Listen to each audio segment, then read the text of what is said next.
government cannot overpower you, and that you as the people hold your own fate and your way of life in the palm of your hand. You are under the ever-watchful eye of an increasingly tyrannical government, but within that government lies patriots just like you. And for fear of retaliation of that very government and for the safety of my family, I am forced to cover my face like a common criminal, like a coward. I've been told that my thoughts are traitorous and my actions un-American. Why? Because I support the people? Because I support the Constitution? I am here today to say that those of you that are asleep, that you are the traitor. You that stand idly by as our freedoms are slowly stripped from us are the un-American. I ask civilians on the street if they are aware of the form of government that this United States was founded on. Almost every one of them proudly stated democracy. Why, we spread democracy across the world, I heard. Tell me if this sounds familiar. I pledge allegiance to the flag of the United States of America and to the republic for which it stands, one nation, under God, indivisible, with liberty and justice for all. How did we get so far from our roots? And while I'm on pledges, many of you might have seen the YouTube video produced by Harpo Productions, where dozens of celebrities pledged to be a servant to our president, mankind. A servant to our president? The last time I checked, our president was a servant to the people. And I pledge no allegiance to any man. I pledge that I will support and defend the Constitution of the United States against all enemies, both foreign and domestic, and I will bear true faith and allegiance to the same, so help me God. That's what I pledge. And that's the pledge that every U.S. service member and every American should make. The Second Amendment, written December 15, 1791, states, "A well-regulated militia being necessary for the security of a free state, the right of the people to keep and bear arms shall not be infringed." Shall not be infringed. I consider any law that affects my right to keep and bear arms as an infringement on that right.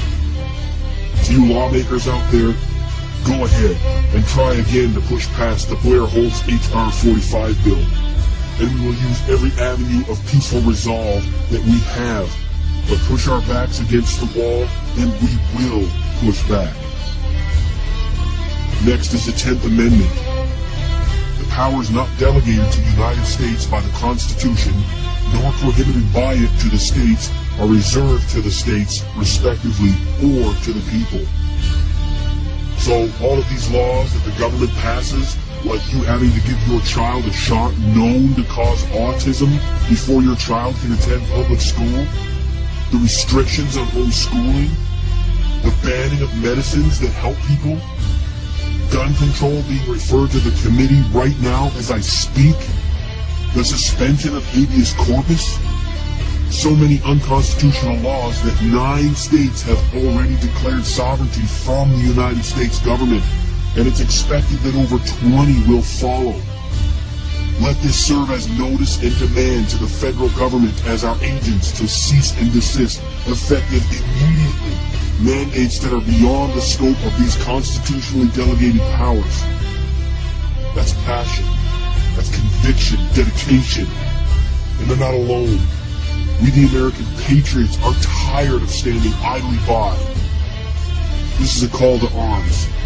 Support the sovereignty of your state. Reclaim your freedom. Write your senators. Write your congressmen. Write your state representatives. For you, the American citizens, are asleep.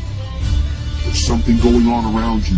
And if you can't see it, it is only because you are so self-absorbed in your trinkets, and your cell phones, and your video games and corporate jobs. There's a revolution brewing under the surface of your country, and you don't even know it. If I ask you if you're awake, and you don't know what I'm talking about, you need to start searching for information. You need to read your Constitution. You need to know your rights. Look up what started the first revolution. Do some research on your monetary system. Keyword, the Federal Reserve. Ask yourself one simple question. Do I want to be free? Or do I just ask for a protective master to watch over me? The time for you to make that choice is at hand. The enemies of the Constitution are not far away in some distant desert. They're found right here on our own soil. We have become complacent. We have allowed the tyrants to take over this country, and we have no one to blame but ourselves. The time is now. We must rise up together as one voice and resist while we still have the ability to resist. I know many of you are afraid of the government. You wonder how can you fight something as strong as the U.S. military. I ask you this question. Who is it that's behind those rifles that you fear? They are your sons, your daughters, your mothers, and your fathers. They are American citizens just like you. And let me assure you that there is a resistance within the military. They will not be silent, they will not obey, and will not allow the American people to be harmed and their rights taken away in any manner. They will not disarm the American people during martial law. And let me assure you, patriots, that they will die fighting their brothers in arms, but they will not fight their countrymen, and their lives they will stake on it. Patriots, the time is at hand.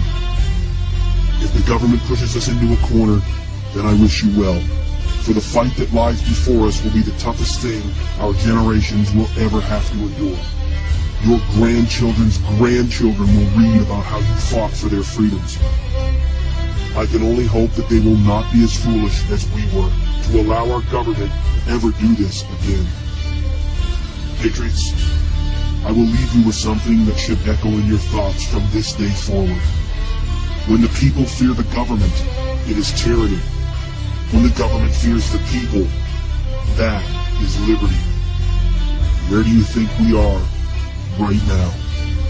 Stand up and remember, when the revolution begins, I will be the citizen marching beside you.